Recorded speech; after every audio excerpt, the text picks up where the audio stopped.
Te doy 1.000.000 si me curas, se burló el millonario, hasta que el niño lo tocó. Y si un multimillonario, paralizado y envenenado por su propio cinismo, de repente se pone de pie después de un extraño ritual realizado por un niño callejero sin nombre? ¿Y si ese extraño doctor resulta ser víctima de su propia corporación sin alma? Antes de comenzar la historia, escribe en los comentarios desde qué parte del mundo nos ves hoy. Si alguien dijera que el destino de Alejandro Torres cambiaría por un niño con una manga rota y un estetoscopio de juguete, se reiría y añadiría algo sarcástico.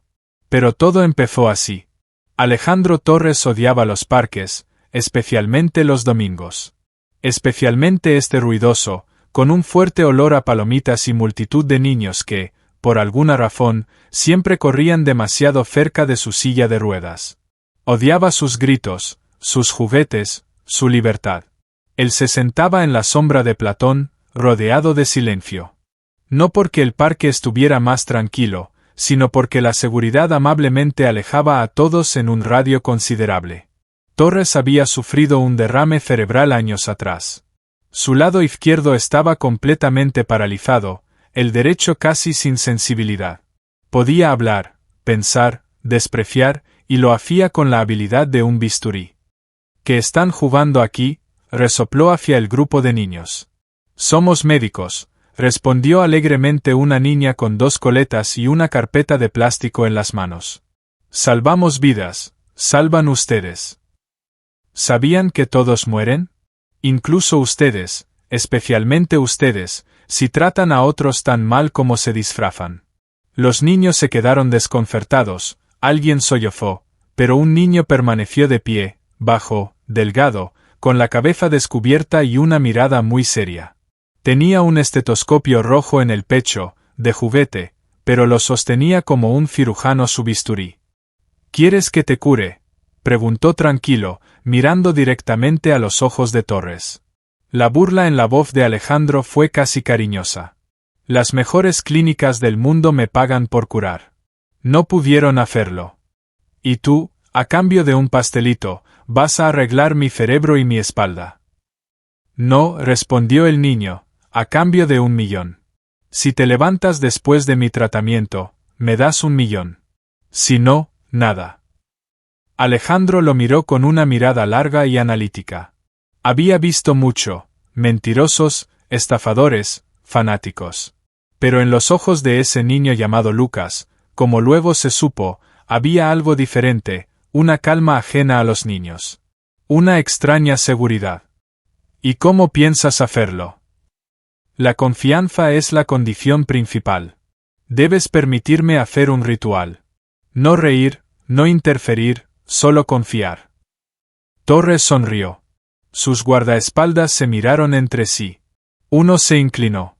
Señor, ¿queremos qué? No, lo interrumpió. Que lo cure, es interesante. Después, ponen una denuncia por fraude. Lucas sacó de su mochila una pequeña caja hecha de cartón de zapatos. Dentro había cintas de colores, una piedrecita y una fotografía. Dispuso todo junto, moviendo las manos y susurrando algo apenas audible. Alejandro lo miraba y sentía como algo muy dentro de él comenzaba a moverse, algo olvidado, algo ilógico. El niño tocó su mano. La palma estaba caliente, inusualmente caliente. Listo, dijo. Mañana te levantarás, no olvides el 1.000.000. Reunió todo lo que había traído y se fue sin más, sin palabras grandilocuentes, sin espectáculo. Se fue hacia donde los árboles eran más densos y las casas más antiguas. Uno de los guardaespaldas suspiró, genial. Ni siquiera intentó, solo movía las manos. Alejandro también sonrió, pero con un sabor extraño. Regresó a casa con su habitual oscuridad, se durmió en su cama tecnológicamente avanzada con sistema automático de giro corporal y despertó con dolor. Pero el dolor era distinto. Era algo parecido a un calambre. Al principio pensó que era reacción a los medicamentos, luego que era otro fallo más. Pero cuando miró hacia abajo, sus ojos se agrandaron. El pulgar del pie derecho se movió. Se tensó, intentó concentrarse. Y otro movimiento. No lo creyó. Llamó a la enfermera, luego al médico, después a todo un equipo. Sus manos temblaban. Por primera vez en años, no temblaba solo de rabia. Horas después ya estaba de pie apoyado en la pared, pero de pie. Es imposible, decía el neurólogo. Tuviste una interrupción completa de la conducción medular. Esto es un milagro. No es un milagro, susurró Torres. Es una deuda. Recordó la mirada del niño, esa voz tranquila. Mañana te levantarás. Y se levantó. Ahora debía encontrar a quien lo había curado. Soñaba que corría, torpemente, sin aliento, pero corría. Y en cada esquina lo alcanzaba no la enfermedad ni la muerte, sino la sombra con el rostro del niño. Al despertar, el sol entraba por las ventanas con una arrogancia que parecía saber que ese día sería especial. Pero a diferencia del sueño, aquí no había carrera. Aquí había pasos lentos e inseguros, los primeros en muchos años. Se sostenía del pasamanos como del último argumento en una discusión con la realidad. Caminó desde la cama hasta la silla 10 pasos. Cada uno costaba esfuerzo, pero cada uno era real. El mundo dentro de él vibraba con cambios. No sabía cómo explicarlo. Los médicos tampoco sabían. Las exploraciones no mostraban nada sobrenatural. El daño medular permanecía, pero de alguna forma las conexiones neuronales comenzaban a regenerarse. Esto no había ocurrido antes. Casi nunca, o muy raramente en unos pocos casos. Regeneración neuronal espontánea, dijeron, y añadieron, es inexplicable, pero posiblemente inestable. Asintió, pero sabía una cosa, no era casualidad. Al día siguiente fue al parque, sin seguridad, sin anuncio, sin silla de ruedas. Simplemente llegó y se sentó en el mismo banco bajo Platón. La gente no lo reconocía.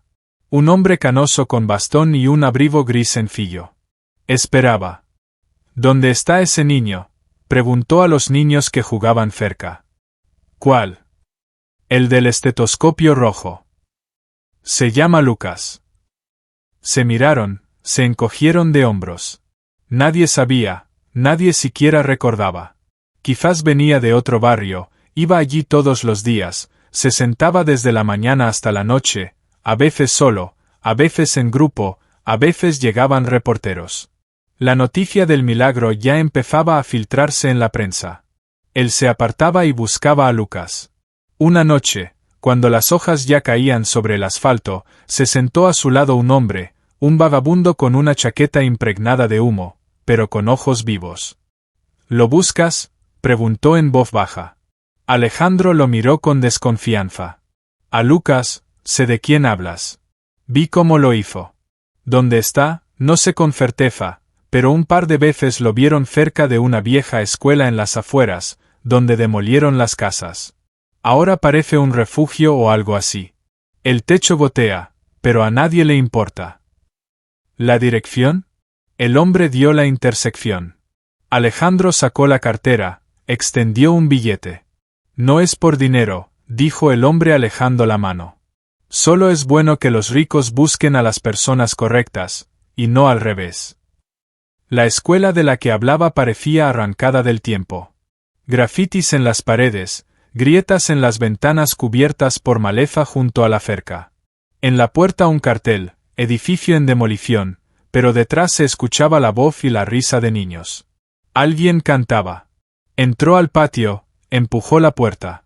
Dentro olía a polvo, sopa y a algo cálido y humano. Las paredes estaban desconchadas, pero cubiertas de dibujos infantiles, docenas, quizá cientos. La vio primero a ella, una anciana con pañuelo, rostro cansado pero ojos amables. Disculpe, busco al niño Lucas. Ella se quedó quieta, luego se enderezó. Usted es Alejandro Torres. Él asintió en silencio. Dijo que vendrías. ¿Dónde está? Está afuera, pero volverá pronto. Ella avanzó, señaló unas fotos en la pared. Gente antes y después de sus casas. Él se detuvo. Su mano tembló al ver un logo. Su logo. Esas casas fueron demolidas por su proyecto. Nos reubicaron a la nada. No hubo compensación. No protestamos. No tuvimos fuerzas. Aquí estamos, yo, Lucas y otras familias. Alejandro se quedó en silencio. Cada palabra de la anciana le golpeaba, más bien lo operaba. Su memoria de empresario recordó claramente los detalles: desalojo, demolición, fondo no residencial. Incluso recordaba la reunión. Alguien dijo: viven allí algunos ancianos inmigrantes, no es problema. No protestó. En ese momento no le importaba. Y ahora estaba parado en el refugio destruido donde vivía el niño que lo salvó. De repente apareció Lucas en la puerta, igual de serio, pero ya no de juguete. Sus ojos eran más maduros que los de un niño. Se acercó y dijo: «Sabía que vendrías». «¿Por qué hiciste esto?», preguntó Alejandro con voz ronca. «Porque estaba solo, y una persona sola no es sentencia, a veces es un milagro». No preguntó por el millón, ni habló de promesas, simplemente se acercó y dijo en voz baja: «Ahora es tu turno». Él pensaba que sabía el valor de todo: dinero, trabajo, gente. Pero esa noche, caminando por los oscuros pasillos de la escuela abandonada con un plato de sopa en las manos, comprendió que nunca había conocido el precio de la vergüenza. Los primeros días solo iba, se sentaba en una esquina, observaba. A veces traía comida, a veces medicinas, otras solo se sentaba en silencio. Nadie lo echaba, pero tampoco lo abrazaban rápido. Lo recibían con respeto cauteloso. Demasiado bien vestido, demasiado recto, un extraño. Alejandro se sentía observado. No confiaban en él y lo aceptaba. Por primera vez lavó el suelo. Un suelo verdadero, áspero, con pintura chorreada y manchas secas. La limpieza era lenta, sus piernas fallaban, las manos dolían. No se quejaba. Lucas simplemente le pasaba silenciosamente un trapo y miraba. Todo cambió una noche. Llovía. El techo goteaba sobre un viejo almacén. El agua caía justo sobre la cama del niño. Carmen, la abuela de Lucas, intentaba tapar la gotera con una manta. Alejandro, sin decir palabra, se quitó su abrigo de cachemira, subió al alféizar y empezó a sostener el techo con una tabla. «Te vas a caer», dijo ella, cansada. «Ya caí, no hay más abajo», respondió él. Cuando volvió al suelo, descalzo, mojado y con las manos sucias, los niños rieron no junto a él, sino con él. Esa noche se quedó a dormir en un viejo colchón en el pasillo, sin almohada, sin los botones habituales de la cama. Solo una manta y silencio.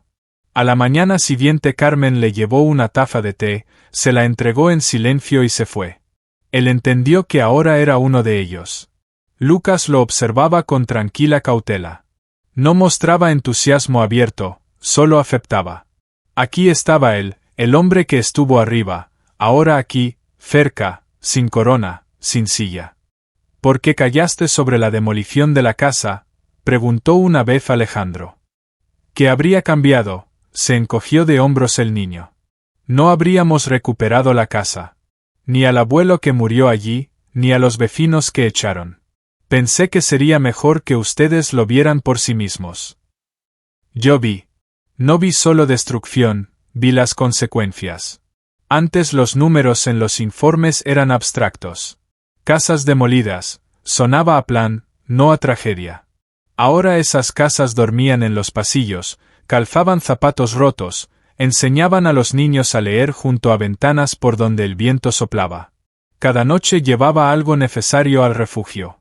Primero ropa de abrigo, luego un generador portátil, después guantes de trabajo, clavos, linternas. No llamaba a sus asistentes, no se tomaba selfies, hacía todo solo. Y cuanto más hacía, más claro entendía. No estaba reparando, estaba devolviendo. Una noche Lucas se acercó a él. «Podrías comprarlo todo, como antes. ¿Por qué no lo haces?». «Porque antes construía en papel, y ahora con las manos. Solo así entiendo cuánto vale cada ladrillo». Lucas lo miró por largo rato. «En tus ojos apareció algo nuevo. ¿Qué es la vida?». Aquella noche jugaron a las cartas por primera vez. Lucas, otros 2 niños y Alejandro. Él perdió, pero se rió y no recordaba la última vez que la risa no fue una defensa sino una respuesta sincera desde dentro. Al día siguiente trajo un proyecto. ¿Qué es esto?, preguntó Carmen. Un plan. Quiero reconstruir las casas. Primero 2, junto al parque, luego la escuela, luego el barrio, pero no rascacielos, casas de verdad para la gente. Ella lo miró largo rato, luego dijo en voz baja. La gente no necesita palacios. Necesitan la fe de que no los van a echar. Esa fe la quité, ahora quiero devolverla. Él entendía que eso era solo el comienzo. Devolver no significa borrar, pero quizás se pueda aprender a vivir con eso y hacerlo diferente. Esa misma noche Lucas estaba sentado en el alféizar escribiendo algo en su cuaderno. Alejandro se acercó. ¿Qué escribes? Una lista de personas a quienes ayudar. ¿Quién más quedó en la calle? ¿Quién está enfermo? Quiero reunirlos a todos. Todavía eres un niño. Pero no tonto. Alejandro asintió. Él también empezó una lista, solo que en su cuaderno, de aquellos a quienes debía, y comenzó por sí mismo. La mañana empezó con un silencio extraño. No se oían pasos de Carmen en la cocina, ni sus quejas. Ni siquiera la tetera sonaba, y eso era más aterrador que cualquier grito. Lucas fue el primero en notar que la abuela no se había levantado. Se acercó a su habitación, tocó suavemente, luego empujó la puerta. Carmen estaba acostada de lado, rostro pálido y respiración entrecortada. Sus labios secos, piel grisácea amarillenta. Abrió los ojos, mirando más allá de él, y susurró. Agua. Lucas corrió a la cocina, pero sus manos temblaban y casi dejó caer el vaso. La abuela bebió poco, un sorbo, y volvió a cerrar los ojos. Alejandro estaba en el sótano ayudando a reforzar las vigas. Lo llamaron y fue de inmediato. Al ver a Carmen, su corazón se apretó, no de miedo, sino de ese sentimiento que antes llamaba debilidad. Ahora sabía que era amor. ¿Llamamos al médico?, preguntó. La enfermera mayor dijo que podía ser un problema en el riñón, quizás fallo. No tenemos dinero ni auto, respondió alguien. Tenemos ambos, dijo Alejandro. Prepárense. Fueron los 3. Él, Lucas y Carmen, a quien sentaron con cuidado en el asiento trasero. En el camino el niño guardaba silencio, solo sostenía la mano de la abuela y susurraba. Vas a mejorar. Haré lo mismo que con Alejandro. Puedo hacerlo. En el hospital todo pasó rápido. Análisis urgentes, camilla, silla de ruedas. Lucas no se separaba ni un paso. Intentaba de nuevo. El mismo ritual que aquella vez en el parque. Los mismos movimientos, las mismas palabras. Alejandro vio cómo sacaba la caja con cintas y piedras, la colocaba junto a la cabecera, cerraba los ojos, callaba, esperando nada. Los médicos salieron media hora después. Una mujer de mediana edad, rostro cansado pero amable, los miró. Su abuela tiene fallo en el riñón izquierdo, el derecho también está al límite. Necesita un trasplante urgente. Pagaré todo lo que sea necesario, dijo Alejandro. El dinero no era problema. El problema es que hay poco tiempo para un donante compatible. Lucas estaba como piedra. Sus ojos se llenaron de lágrimas, pero no lloró. Miraba sus manos, esas mismas con que un día sanó. Y ahora vacío. ¿Por qué no funciona?, susurró. ¿Por qué ahora no? Alejandro se sentó a su lado. Su voz era baja y ronca. Porque no eres Dios, Lucas. Eres solo un niño. Me diste lo que la ciencia no podía dar. Pero esto es diferente. Esto es cuerpo, dolor, sangre. Se quedó callado, luego añadió en voz baja. Quizás ahora me toca a mí. A la mañana siguiente entregó análisis. Hay compatibilidad completa, dijo el médico con cuidado. Ya tiene una edad avanzada y solo un riñón funcionando, eso es un riesgo. ¿Estás seguro? Absolutamente. Antes de firmar los papeles, Lucas se acercó a él. ¿Por qué haces esto? Alejandro lo miró largo rato. Para que no pierdas lo que yo perdí para siempre. ¿Qué? A quien te ama sin condiciones, sin miedo, sin intereses. Esto no es una deuda. Quizás es lo único que realmente importa. La operación fue exitosa. Carmen despertó al día siguiente, sonrió a Lucas, besó sus manos. Sabía que estabas aquí, susurró. Él quiso decir que no fue él quien la salvó, pero no lo hizo. Ella ya lo sabía todo. Alejandro recuperó la conciencia más tarde, acostado con los ojos cerrados. La debilidad era insoportable, pero de otro tipo, luminosa. Lucas entró a la habitación con un sobre en la mano. Lo dejó silenciosamente sobre la mesita. ¿Qué es esto?, preguntó Alejandro. ¿Cheque? Millón. ¿Lo firmaste? Lo rompo. Sacó un papel del bolsillo, lo rompió por la mitad y lo tiró a la basura. Porque Lucas se sentó a su lado. Porque las cosas reales no se compran. No se paga por lo que hiciste. Por eso se agradece. Se levantó y salió, dejando atrás un silencio. Alejandro cerró los ojos y sonrió por primera vez en muchos años. No fue una sonrisa de negocios, ni educada, ni falsa, sino verdadera. Sabía que le esperaba mucho dolor, mucho trabajo, pero ya sabía para qué vivir. Meses después de ser dado de alta, Alejandro cavaba la tierra con una pala pequeña, con el costado vendado y una camisa ajustada. Estaba haciendo una zanja para la tubería de agua, y si alguien que lo conocía un año atrás lo viera, no lo creería. Con cuidado, no te esfuerces demasiado, dijo una enfermera observando sus movimientos. Ya di un riñón. Los músculos aguantarán, respondió con una sonrisa. Había adelgazado, se sentaba aún más encorvado, caminaba lentamente con un bastón, pero en cada movimiento había algo nuevo: perseverancia, sentido, propósito. En la antigua escuela abandonada ahora había mucho trabajo. Según su proyecto, allí se estaba creando el Instituto Carmen, un centro educativo para niños de barrios destruidos. No solo un refugio ni una simple aula con papel tapiz, sino un lugar real donde los niños podrían vivir y aprender seguros e interesados. Cada mañana iba allí como un obrero. A veces con papeles, más a menudo con herramientas. No era un jefe, sino un participante. Levantaba cajas, pintaba paredes, revisaba la ventilación. Los niños ya no le tenían miedo. Se convirtió para ellos en el tío Alejandro. A veces con dulces, a veces con bromas, a veces simplemente estando cerca. Se sentaba con ellos en el suelo, armaba construcciones y leía cuentos. ¿De verdad eras millonario?, preguntó un niño una vez. Lo fui, respondió él. Ahora soy una persona. Ya no vivía en una mansión, compró un pequeño apartamento cerca de la escuela, cocinaba y lavaba por sí mismo. A veces Carmen cuidaba su alimentación, pero en general aprendía a vivir sin sirvientes, sin choferes, sin estar alejado del mundo. Lucas ya casi no era un niño. Había crecido, usaba gafas y llevaba cuadernos con anotaciones ordenadas. Estudiaba en cursos especiales que Alejandro había pagado y se preparaba para entrar en la Universidad de Medicina.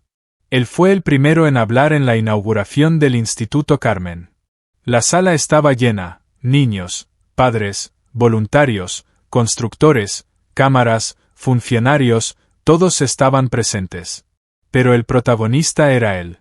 Lucas estaba en el escenario con una camisa clara y la misma expresión seria con la que meses atrás miró al hombre en silla de ruedas bajo el plátano. Antes jugaba a ser médico, comenzó, y le dije a una persona que podía curarlo. Tenía solo 9 años entonces. ¿Y saben qué? No sabía si podría, pero creía. Miró al público y dijo que él no fue curado con el cuerpo, sino con acciones. Mostró que cualquier mal causado a otro puede empezar a ser reparado. No con dinero, sino con manos, decisiones y hechos. Quiero ser médico. Quiero ayudar a otros como una vez me ayudaron a mí. Se dio vuelta y en la primera fila estaba Alejandro con un bastón, pero sin traje, solo con pantalones de pana, camisa y ojos llenos de lágrimas. Lucas se acercó y lo abrazó. Siempre serás quien me curó, dijo en voz baja. Guardaron silencio. No hacían falta palabras. La escena final. El parque donde todo comenzó. Alejandro sentado en el banco bajo el plátano. Los niños jugaban a ser médicos. Lucas, ya mayor, estaba de pie observando. Una niña se acercó y preguntó: «Tío Alejandro, ¿alguna vez has ido al médico?» «Sí», sonrió él, «incluso al mejor». «¿Cuál?» «Al que no curaba el cuerpo, sino el alma». Cerró los ojos y respiró el aroma del verano, el viento, las risas, las hojas. Todo eso existía antes, pero él no lo escuchaba. Ahora sí. Ya no es millonario, es una persona que encontró redención. Y lo más importante, comprendió que la verdadera herencia no son cifras en un banco, sino lo que dejas a los demás, a través de tus actos, amor y quienes continúan el camino.